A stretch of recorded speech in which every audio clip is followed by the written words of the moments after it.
परिवार में महाराज जी का भी यही था, कोई उपदेश नहीं देते थे, कोई भाषण नहीं देते थे, कोई ऐसा प्रवचन नहीं करते थे जिससे लोग अलग से समझें। दुनियादार भाई महाराज जी से मुलाकात हुई, अपनी बात कही और उसका समाधान मिल गया। तो उनके यहाँ एक रिश्ता आया है दिल्ली से।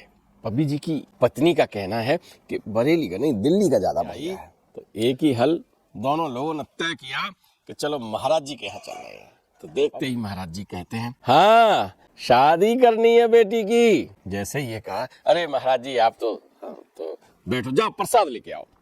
महाराज जी मन मंद मुस्कुराते हुए दोनों लोगों की बात सुनते हैं और कहते हैं, क्यों झगड़ा कर रहे हो, क्यों परेशान हो रहे हो, अरे विवाह तो और ही कहीं होना है। जहाँ सुमित वहाँ संपत्ति नाना, जहाँ कुमति वहाँ विपत्ति निधाना। महाराज जी पूछते हैं, नौकरी के लिए आया है क्या हो? तो महाराज जी कहते हैं कि भाई ऐसा करिए कि अब तुम कहीं और देख लो, ठीक है ना, हो जाएगा तो कहीं हो जाएगा।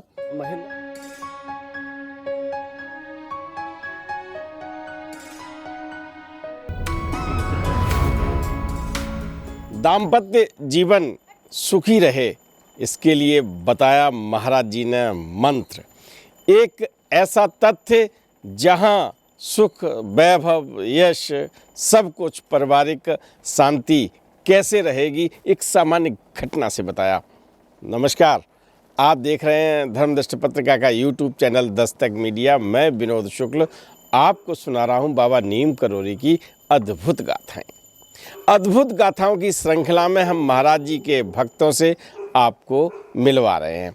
और आपको मालूम है ना, फुल स्टोरी महाराज जी के भक्तों की एक सूची बनाई हमने और उनमें से फुल स्टोरी एक एक भक्त की आपको सुना रहे हैं। और आज हम आपको दाम्पत्य जीवन सुखी कैसे रह सकता है, इस रहस्य को बताते हुए महाराज जी के अनन्य भक्त देशराज पब्बी जी, ये रुद्रपुर के रहने वाले हैं, और किस तरह से घटनाओं का चलन हुआ, किस तरह से महाराज जी ने समझाया, बहुत ही रोचक।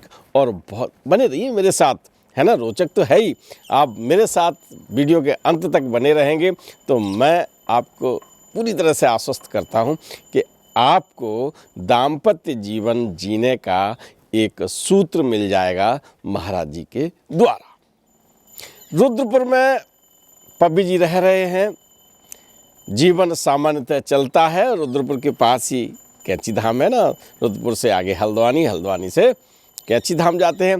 तो महाराज जी का कैंची धाम में घंटी बज रही ना, बिल्कुल धाम की अनुभूति आपको आ रही होगी। तो महाराज जी कैंची धाम में होते हैं तो देशराज पब्बी सब परिवार वहाँ जाते हैं। परिवार में महाराज जी का भी यही था, कोई उपदेश नहीं देते थे, कोई भाषण नहीं देते थे, कोई ऐसा प्रवचन नहीं करते थे जिससे लोग अलग से समझें। महाराज जी पूछते थे, कैसा है, क्या हाल है, ड्यूटी जा रहा है, बच्चे क्या कर रहे हैं, ये सब चीज़ें महाराज जी जो सामान्यतः भक्तों से पूछते थे तो वही सब कुछ होता था। देशराज पब्बी भी सपरिवार जाते हैं, महाराज जी का आशीर्वाद लेते हैं। और कभी कभी जब पारिवारिक समस्याएं कहीं आती हैं, जन समस्याओं के बीच फंसते हैं या कोई कठिनाई आती है तो कहाँ चले गए, कैंची धाम, भूमियाधार। भाई महाराज जी से मुलाकात हुई, अपनी बात कही और उसका समाधान मिल गया। महाराज जी का समस्याओं का समाधान करने का एक अलग तरीका है, बिल्कुल अलग तरीका है।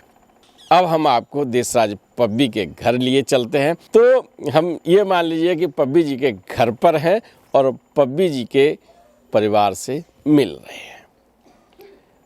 पति पत्नी बहुत एकदम आप ये कह लीजिए कि व्यवहार कुशल हैं, आतिथ्य सेवा करनी उन्हें आती है।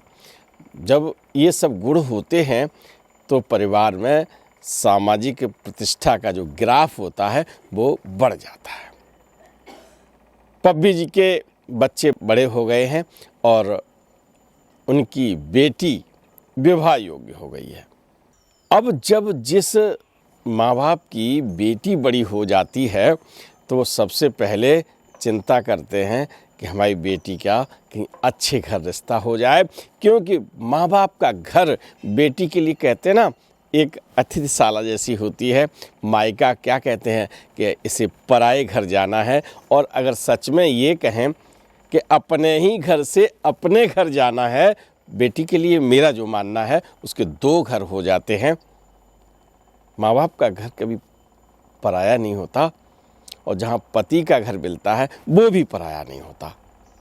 तो कहने की बात जो आती है कि पराए घर हैं जाना है, तो उस बात से मैं लगभग सहमत नहीं हूँ। अगर आप इस बात से सहमत नहीं हैं या हैं तो कमेंट बॉक्स में लिखिएगा, हम आपके कमेंट पढ़ेंगे। तो पब्बी जी की बेटी विवाह योग्य है, तो उनके यहाँ एक रिश्ता आया है दिल्ली से, और एक रिश्ता आया है बरेली से। दो स्थान आपको बताए क्योंकि आप रुद्रपुर में रह रहे हैं, बरेली उसी साइड है, तो बरेली उत्तर प्रदेश से एक रिश्ता आया कि भाई हमारे बेटे के लिए विवाह कर दीजिए। एक दिल्ली से आया है कि भाई हमारे बेटे के लिए विवाह कर दीजिए। घर में विचार मंथन होता है, पति पत्नी बच्चे सब बैठते हैं, विचार करते हैं।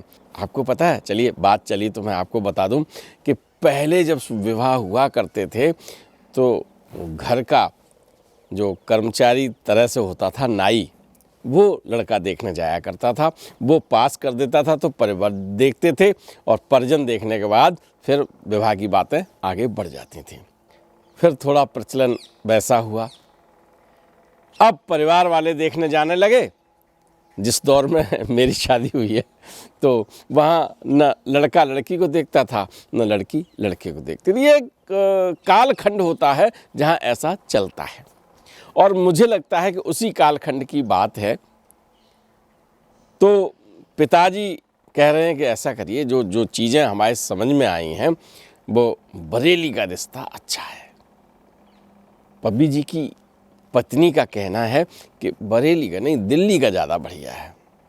दोनों का तुलनात्मक अध्ययन करते हैं दोनों, और दोनों ही अपनी अपनी बात रखते हैं, तो दो मत एक नहीं हो पा रहे।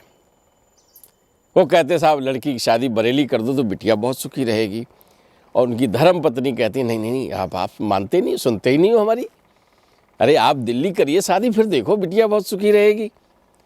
अब मतभेद हो रहे हैं दोनों में। बेटी की शादी की बात है, एक ज़िंदगी का बड़ा महत्वपूर्ण पल होता है विवाह, और ये कन्यादान जब करना पड़ता है, मैंने भी किया है, तो वो क्षण कुछ माँ बाप के जीवन में अलग होता है। सामाजिक, सिद्धांतिक, आध्यात्मिक बहुत सारे बिंदु आते हैं जहाँ हम सब उसे समाहित करते हैं। पब्बी जी बरेली वाले रिश्ते पे ही विचार कर रहे हैं, उनकी धर्मपत्नी दिल्ली वाले पे विचार कर रहे हैं। बेटी एक है, रिश्ता एक जगह होना है। तो हुआ ये कि पब्बी जी जब अपनी धर्मपत्नी से एक दिन चर्चा कर रहे थे तो थोड़े गर्मा गर्मी का माहौल हो गया, है ना। अरे आप जानते हैं जब पति पत्नी बातचीत करते हैं तो तकरार भी होती है, इकरार भी होता है। तो ये थोड़ी सी जो कटुता वाली बात आई, और उनकी धर्मपत्नी ने कहा कि सुनिए, हमारी बेटी का विवाह दिल्ली होगा, हम नहीं जानते, हमारी बेटी वहीं सुखी रहेगी और वहीं करेंगे विवाह। पब्बी जी ने थोड़ा झुकते हुए कहा कि देखो भाई, ऐसा मत करो, विवाह बरेली कर दो तो ज़्यादा बेहतर रहेगा। दोनों ही अपने मत पर टिके हुए हैं, और जब किसी एक बिंदु पर दो मत हो जाते हैं तो दाम्पत्य जीवन में कड़वाहट आती है, और कड़वाहट जैसे आई तो एक ही हल, दोनों लोगों ने तय किया कि चलो महाराज जी के यहाँ चल रहे हैं, और महाराज जी के यहाँ जब चलेंगे तो तभी इस बात का समाधान होगा। दोनों लोग कैंची धाम में विराजमान महाराज जी के दर्शन करते हैं, कैंची धाम पहुंचते हैं। और कैंची धाम में महाराज जी भक्तों के बीच में बैठे हुए हैं, महाराज जी विराजमान हैं और भक्त आ रहे हैं, वही महाराज जी से आशीर्वाद पा रहे हैं, अपनी बातें कह रहे हैं। महाराज जी की जो प्रसाद देने की प्रक्रिया है, जा प्रसाद ले, और वो प्रसाद लेने भक्त चले जाते हैं। इसी बीच पब्बी जी पहुंचते हैं। देशराज पब्बी रुद्रपुर से चलकर दोनों पति पत्नी प्रणाम करते हैं। तो देखते ही महाराज जी कहते हैं, हाँ शादी करनी है बेटी की। जैसे ये कहा, अरे महाराज जी आप तो बैठो, जाओ प्रसाद लेके आओ। पति पत्नी प्रसाद लेने चले जाते हैं, पूड़ी आलू। वहाँ से प्रसाद लिया और प्रसाद लेने के बाद आप महाराज जी के तख्त के सामने फिर बैठ जाते हैं। महाराज जी से देशराज पब्बी अपना निवेदन करते हैं कि महाराज जी बिटिया विवाह के लिए है और बरेली से ये रिश्ता आया, उनके यहाँ ये है, उनके यहाँ वो है, लड़का इतना पढ़ा लिखा है, इतना कमाता है, ये सब चीज़ बताते हैं। जब उन्होंने अपनी सारी बात रख ली, उसके बाद उनकी पत्नी बोली, महाराज जी ये जो दिल्ली वाला रिश्ता है ना, देश की राजधानी बड़े शहर में रहने का मौका मिलेगा बिटिया को, वहाँ संसाधन अच्छे, बढ़िया कोठी है और लड़का तो कहने ही क्या है, देखने में अच्छा। मतलब बरेली वाले की देशराज पब्बी ने बात रखी और उनकी पत्नी ने दिल्ली वाले की बात रखी। महाराज जी मंद मंद मुस्कुराते हुए दोनों लोगों की बात सुनते हैं और कहते हैं, क्यों झगड़ा कर रहे हो, क्यों परेशान हो रहे हो, अरे विवाह तो और ही कहीं होना है। जब ये बात सुनी, मतलब एक सेंटेंस कह दिया, अब उनके में दिमाग में बरेली घुसा हुआ है, उनके दिमाग में दिल्ली घुसी हुई है। महाराज जी की बात कहाँ से समझ में आए, नहीं कुछ समझ पाए। और महाराज जी उस समय तख्त से उठते हैं और विश्राम के लिए चले जाते हैं अपनी कुटिया में। देशराज पब्बी सपत्नीक आते हैं घर और दोनों लोग फिर विचार करते हैं। तो पत्नी की बात, भाई देखो पति अगर गृह मंत्री की बात नहीं माने तो झगड़ा होता है ना, है।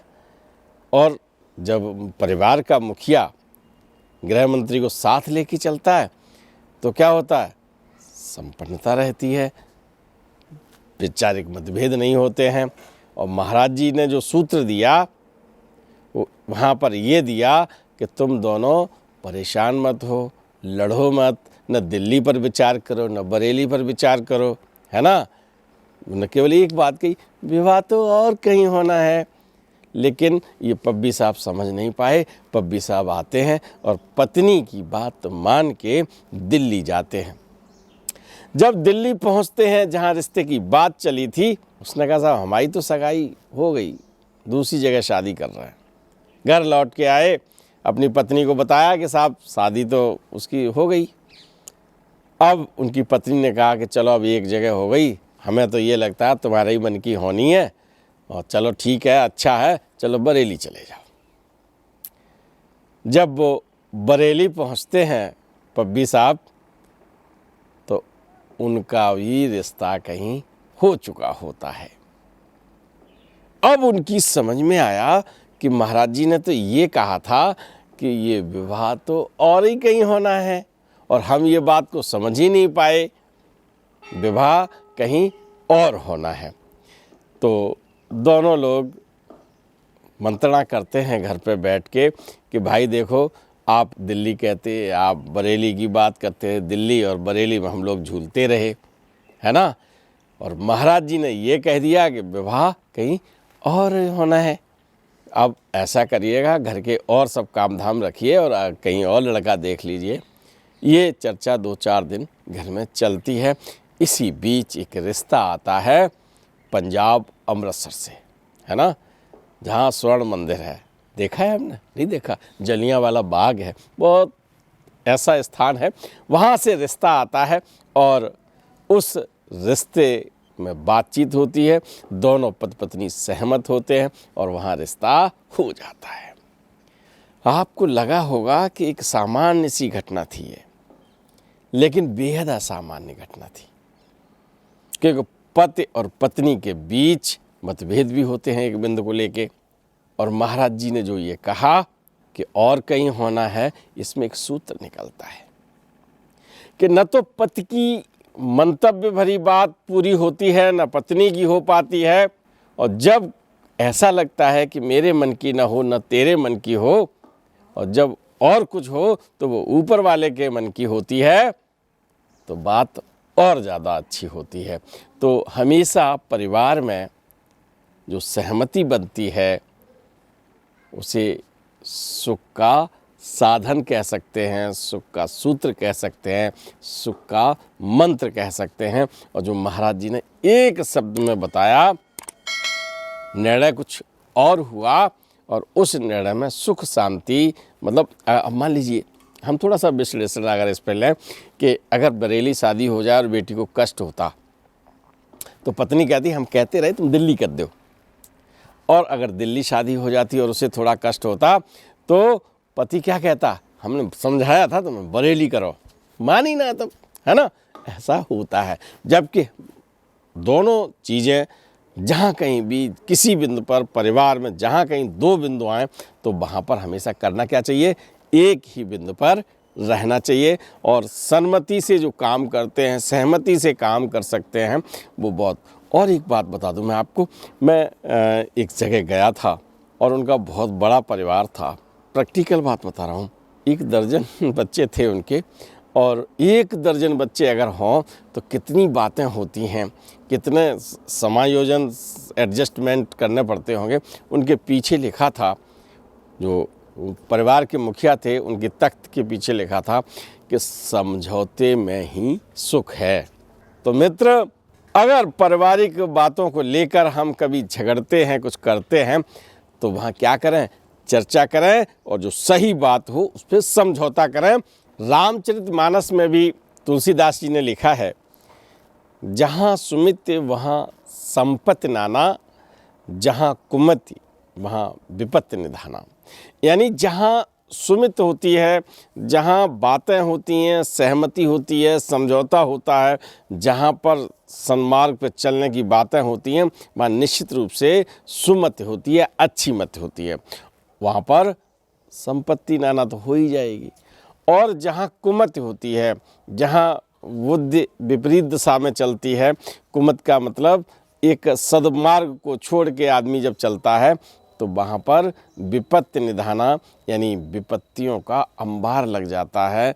संसार में ये सूत्र है, यदि आप अच्छे विचार लेके चलेंगे तो सुखी रहेंगे, आपके विचार अच्छे नहीं होंगे तो सुखी नहीं रह पाएंगे। ये घर में भी यही नियम लागू होता है।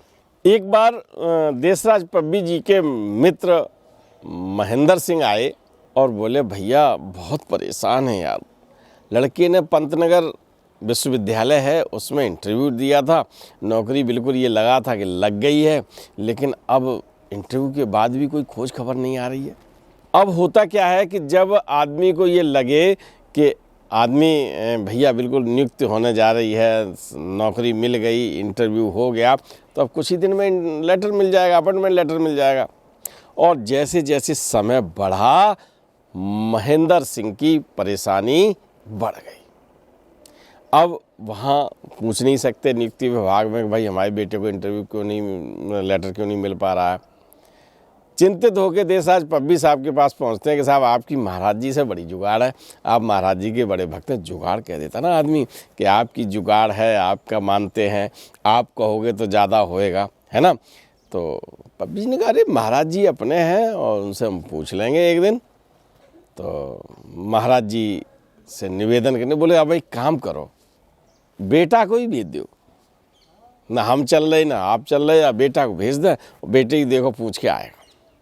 महाराज जी अपने विराजमान हैं और वहाँ पर उनका बेटा पहुँचता है महेंद्र सिंह का, और जैसे ही वो वहाँ पर पहुँचता है, वो महाराज जी पूछते हैं, नौकरी के लिए आया है? तो एकदम अभी तो कुछ कह ही नहीं पाया, उसने प्रणाम किया है, प्रणाम करके सीधा सीधा प्रश्न आ गया, बातचीत आ गई जो उसके मन में है। अब जैसे ही उन्होंने कहा नौकरी के लिए आया है, ठाकुर जी ने गड़बड़ी कर दी है। अब की पूजा होती ना सत्यनारायण कथा में, कहते हैं ठाकुर जी की पूजा करो, है ना। तो भगवान का इशारा करते हैं महाराज जी और कहते हैं कि कुछ गड़बड़ी हो गई है, और महेंद्र सिंह के लड़के को लग रहा है कि मामला अब बिगड़ गया। वो कहता है, महाराज जी अब कैसे क्या हो? तो महाराज जी कहते हैं कि भाई ऐसा करिए, कि अब तुम कहीं और देख लो, ठीक है ना, हो जाएगा तो कहीं हो जाएगा। महेंद्र सिंह का लड़का जब आता है तो वो अपने फिर तेजराज पब्बी के साथ जाते हैं कि भैया कि पब्बी साहब, महाराज जी ने कहा कि ठाकुर जी ने गड़बड़ी कर दी है। तो पब्बी जी कह देते हैं कि अब आप फाइनल समझो कि इसका पंतनगर यूनिवर्सिटी में अपॉइंटमेंट नहीं होगा, आप दूसरी जगह प्रयास कर दीजिएगा। दूसरी जगह अगर प्रयास करेंगे तो महाराज जी ने वहाँ के लिए भी सफलता का आशीर्वाद दे दिया है। अब ऐसी मंत्रणा महेंद्र और देशराज के बीच में होती है। थोड़े दिन बाद वो महेंद्र सिंह का बेटा है, वो अन्यत्र जगह अपना ट्राई करता है और सर्विस में लग जाता है। तो ये 2-3 घटनाएं हमें मालूम पड़ी देशराज पब्बी के बारे में, जो साहित्य में है। जब कभी इनके परिवार से मेरी मुलाकात होगी, अब रुद्रपुर में हैं या और कहीं चले गए हैं, तो खोजने का प्रयास करूंगा और बातें हम इनसे प्राप्त करके आपको बताएंगे। क्योंकि अगर आपको पब्बी जी के परिवार के बारे में कोई जानकारी है तो कमेंट बॉक्स में लिखिएगा। उससे होगा क्या कि हम उनसे संबंधित और कहानियाँ और गाथाओं को आपको बताने में सफल होंगे। तो फिर एक ऐसी फिर और स्टोरी बनाएंगे, क्योंकि हमारी ये जो श्रृंखला है वो केवल ये है कि महाराज जी से जो अनन्य भक्त, महाराज जी के जिन्होंने सानिध्य पाया, महाराज जी के जिन्होंने दर्शन किए, जिन्होंने कृपा पाई, उनके मानव देह में, उनकी अलग से आपको सारी गाथाएं सुनाऊं।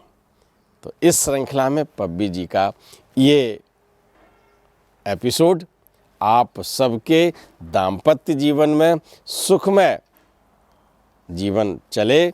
जब सुखमय जीवन होगा तो आपके यहाँ सब कुछ, मतलब सुख की तलाश में सब रहते हैं ना, चाहे वो संसाधन हो, चाहे आर्थिक हो, चाहे सामाजिक हो, जो भी है उनकी तलाश रहती है।